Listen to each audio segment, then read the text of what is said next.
இந்த ஸ்நாக்ஸை மட்டும் நீங்கள் வீட்டில் செஞ்சு கொடுத்தீங்கன்னா திரும்ப திரும்ப கேட்டுக்கிட்டே இருப்பாங்க. பத்தவே பத்தாது. அவ்வளோ டேஸ்ட்டாக இருக்கும். இது எதில் செஞ்சீங்கன்னு கண்டிப்பாக கேட்பாங்க. ஆனால் நானே உங்களுக்கு கடைசியில் தான் சொல்ல போகிறேன். இந்த துருவி வச்சுருக்கேன்ல, இது தேங்காய் துருவல் இல்லை, அவ்வளோ சாஃப்டாக இருக்குது கையில் தொடுறதுக்கே. அதை நான் வந்து எண்ணெயில் போட்டு பொரிச்சு எடுக்க போகிறேன். என்கிட்ட பெரிய திருவல் இல்லாதனால குட்டி குட்டியாக திருவிட்டேன்.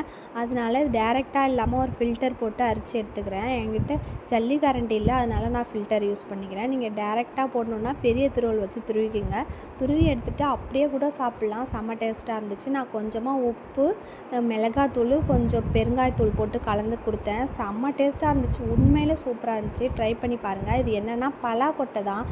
பலாக்கொட்டை உரிக்க கொஞ்சம் கஷ்டமாக இருக்கும். அது நேராக ஒரு பின் வச்சு கோடு போட்டுட்டு உரிச்சிங்கன்னா ஈஸியாக உரிச்சிடலாம். அந்த பலாக்கொட்டையை துருவிட்டு நீங்கள் எண்ணெயில் போட்டு பொரிச்சு எடுத்திங்கன்னா சிப்ஸை விட தோற்றுரும். அவ்வளோ டேஸ்ட்டாக இருக்கும். ட்ரை பண்ணி பாருங்கள்.